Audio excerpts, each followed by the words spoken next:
अडानी ने बैंकों से कितना लोन लिया है? क्या इस वजह से देश में आ सकती है मंदी? क्या कर्ज के जाल में फंस चुके हैं अडानी? बैंकों का करोड़ों रुपए का कर्ज है उनके ऊपर। क्या अगर उनकी कंपनी फेल हुई तो देश मंदी की कगार पर पहुंच जाएगा? लेकिन इतने कर्जे के बाद भी अडानी के शेयर्स की कीमतें आसमान पर पहुंच रही हैं। क्या ये एक ऐसा भ्रम है जो कि सच से कोसों दूर है? क्या अडानी की कंपनी पर आंख मूंद कर पैसा लगाने वाले लोगों का पैसा सेफ भी है? कहीं ज्यादा मुनाफे के लालच में शेयरधारक खुद के पैरों पर कुल्हाड़ी तो नहीं मार रहे? अगर आप भी अडानी ग्रुप में पैसे लगाने का सोच रहे हैं तो एक बार ये वीडियो जरूर देख लीजिए। दोस्तों, दुनिया की एक बड़ी क्रेडिट रेटिंग एजेंसी फिच ने गौतम अडानी की कंपनी को लेकर एक बड़ा बयान जारी किया है, जिसके बाद से उनके शेयरों की कीमत लगातार गिर रही है।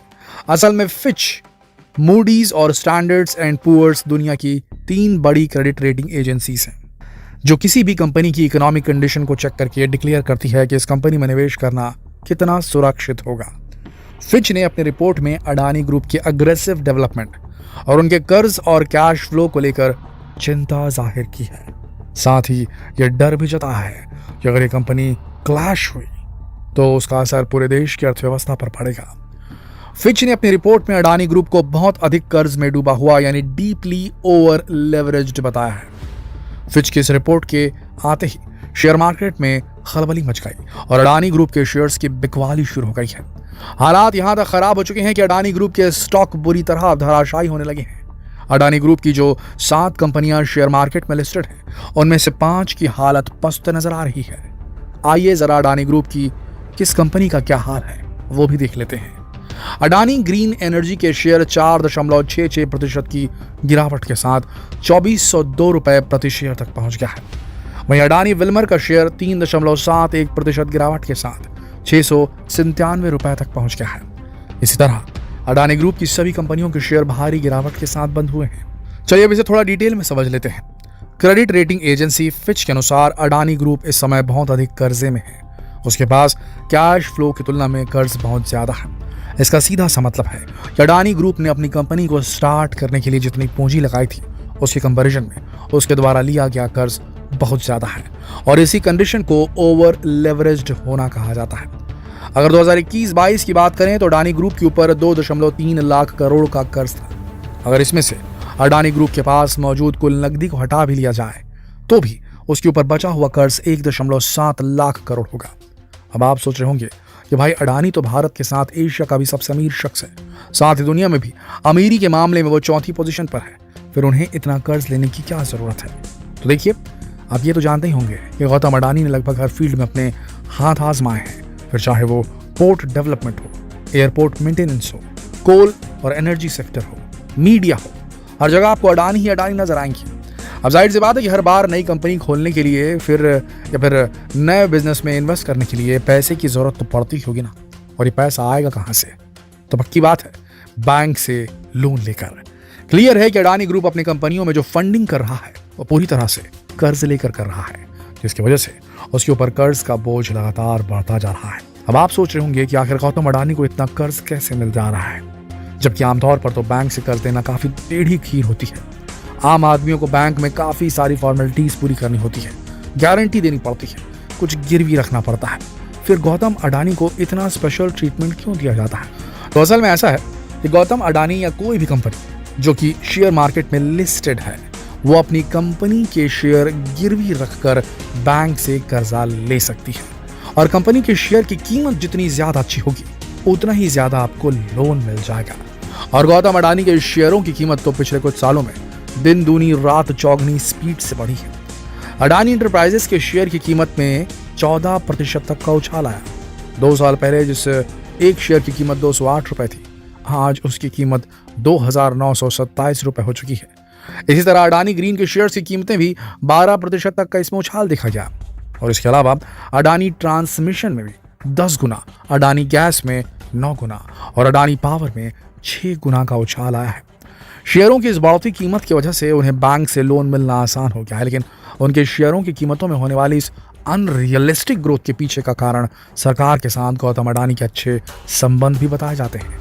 इसके अलावा देश के बैंकों के साथ भी गौतम अडानी के अच्छे संबंध है, जिसकी वजह से लोगों को उनकी कंपनी के ऊपर बहुत भरोसा है। और वो धड़ल्ले से उनकी कंपनी के शेयर्स खरीद रहे हैं। लेकिन यहाँ एक बात ध्यान देने वाली है, और वो ये कि अडानी ग्रुप के शेयरों की कीमत एकदम से बढ़ी है, जिसकी वजह से शेयर बाजार में निवेशकों के लिए निवेश सुरक्षित नहीं कहा जा सकता।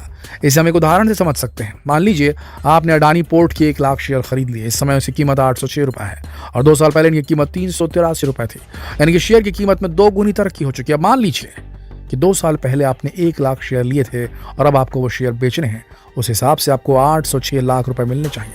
लेकिन भैया इतने पैसे आपको मिलेंगे कैसे? क्योंकि अडानी पोर्ट की तो कुल कीमत भी इतनी नहीं है, यानी कि अडानी पोर्ट को बेचने के बाद भी वो आपको इतने पैसे नहीं चुका पाएंगे। तो आप अपना पैसा कैसे वसूलेंगे? मतलब आप तो न घर के रहे न घाट के। इसीलिए ही तो फिच का कहना है कि गौतम अडानी बहुत बड़े डेब्ट ट्रैप में फंसते जा रहे हैं, और इसका कारण है कि वो कई ऐसी फील्ड में भी इन्वेस्ट कर रहे हैं जहां से मुनाफे के कोई चांसेस नहीं है। अब देखिए, जैसे वो एनडीटीवी को खरीदने का प्लान बना रहे हैं, लेकिन एनडीटीवी तो पहले से ही शेयर मार्केट में लिस्टेड है और उसकी एक फिक्स इनकम भी है। अब अडानी के आ जाने से वो एकदम से ज़्यादा तो नहीं कमाने लग जाएगा। ये केवल एक भ्रम है जिसमें गौतम अडानी ने पूरे देश के लोगों को उलझा कर रखा है। कई एक्सपर्ट का कहना है गौतम अडानी आज भी बिना रिटर्न की फिक्र किए पैसे इन्वेस्ट कर रहे हैं, और उन्होंने कई ऐसे सेक्टर्स में पैसा लगाया जहाँ से मुनाफे के कोई चांसेस नहीं है। हो सकता है ये उनकी अग्रेसिव और रिस्क टेकिंग स्ट्रेटजी का कोई हिस्सा हो, लेकिन अगर ये फेल हुआ तो इसका असर केवल गौतम अडानी पर नहीं बल्कि पूरे देश पर पड़ सकता है। पूरा देश मंदी में डूब सकता है। हालात कुछ उसी तरह होंगी जब लीमन ब्रदर्स के डूबने से पूरा अमेरिका मंदी में झुलस गया था। तो दोस्तों, ऐसा है कि मार्केट जहां वोलेटाइल हो जाता है, अचानक से किसी शेयर की प्राइस नीचे गिर जाती है, अचानक से किसी शेयर की प्राइस बढ़ जाती है, तो याद रखिएगा दिवंगत राकेश झुनझुनवाला जी ने भी कहा था कि मार्केट में करेक्शन जरूर आता है, मार्केट अपने आप को करेक्ट जरूर करता है। जो चीज़ अचानक से ऊपर गई है या जो चीज़ अचानक से नीचे गई है वो वापस से अपनी जगह पर ज़रूर आती है, और जब ऐसा होता है तब होता है नुकसान। तो इसीलिए शेयर मार्केट में पैसा ज़रूर लगाइए, लेकिन सब चीज़ों को देख समझ के लगाइए। खबरों, न्यूज़ और इन चीज़ों को देखना और क्या हो रहा है मार्केट में समझना, किस फील्ड में कौन सी कंपनी अग्रणी काम कर रही है, ये सब देखना ज़रूरी है। एक मीडिया हाइप के चलते अगर हम बेसलेस रिसर्च पे ध्यान ना दें, रिसर्च ढंग से ना करें और सिर्फ हाइप के चलते हम किसी कंपनी पर पैसा लगाना शुरू कर दें, तो हो सकता है जब मार्केट में करेक्शन आएगा उसका सीधा असर हमारी जेबों पर, हमारी जमा पूंजी पर पड़ेगा। तो करेक्शन और सुधार हर मार्केट में होता है, हर शेयर मार्केट में, हर विश्व के हर देश के शेयर मार्केट में सुधार या करेक्शन होता है। तो जब ये अचानक से बढ़े शेयर्स की रकम वापस ज़मीन पर आएगी, वापस यथार्थ में आएगी, तो ये करेक्शन कहलाएगा, और जब करेक्शन आएगा तो शायद नुकसान हो सकता है। हम तो ये दुआ करते हैं कि जिसने उस कंपनी के शेयर्स में पैसे लगाए हैं वो शेयर ऊपर जाते ही जाएँ, लेकिन याद रखिए ऐसी कोई चीज़ नहीं दुनिया में जो ऊपर जाने के बाद नीचे नहीं आती, ये सिर्फ ऊपर जाती ही जाती है। कब नीचे आएगी ये समय और तारीख तो कोई नहीं बता सकता, लेकिन जब नीचे आएगी तो कईयों को अपने साथ लेकर आएगी, ऐसा दिख रहा है। फिच ने भी ये अंदेशे जाहिर कर दिए। आशा करते हैं इस वीडियो से आपको कुछ नया सीखने जानने को मिला होगा। अगर समझ पाए हो तो इस वीडियो को शेयर जरूर कीजिएगा फेसबुक पर, व्हाट्सएप पर, यूट्यूब पर। कल फिर मिलते हैं एक और दिलचस्प जानकारी प्रद वीडियो में। तब तक के लिए आप सबका इस वीडियो के अंत तक बने रहने के लिए दिल से धन्यवाद।